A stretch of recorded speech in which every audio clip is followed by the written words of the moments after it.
ሰላም ጤና ይስጥልኝ አድማጭ ተመልካቾቼ እንደምን አላችሁ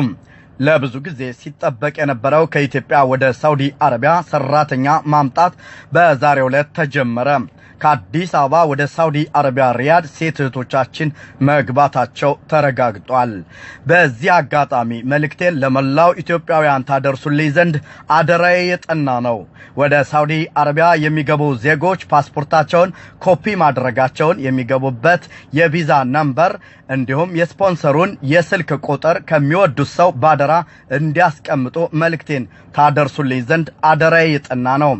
በመላ ሀገሪቱ ወደ ሳውዲ አረቢያ የመጡ ዜጎች ባሁኑ ወቅት አድራሻቸው የጠፉ ዜጎችን ለመፈለግ መቸገራችን ይታወቃል ስለዚህ ወደ ሳውዲ አረቢያ የሚመጡ እህቶቻችን መጀመሪያ ፓስፖርታቸውን ኮፒ ማድረጋቸውን ያረጋግጡ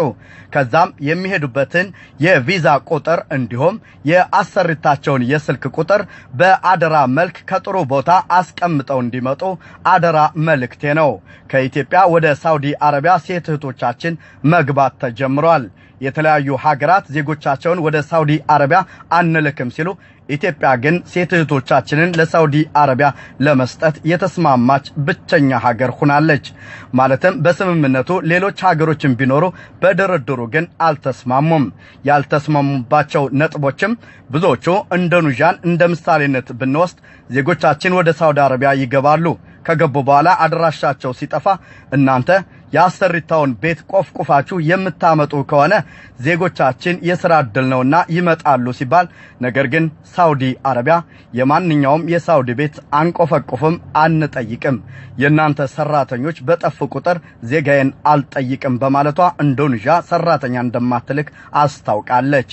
ነገር ግን ኢትዮጵያ ይህንን ስምምነት በይፋ በምን ደረጃ እንደተስማማች ለህዝብ ይፋ አላደረገችም ያም ሆነ ይህ ዜጎች ወደ ሳውዲ አረቢያ መጥተው የሥራ ዕድል ማግኘታቸው የማይከፋ ቢሆንም ነገር ግን ሴት እህቶቻችን በግዳጅ ታፍነው እንዲሁም ደሞዝ የማይሰጡ ዜጎች በመብዛታቸው ሴት እህቶቻችን ወደ ሳውዲ አረቢያ ሲመጡ በቅድሚያ የፓስፖርት ኮፒ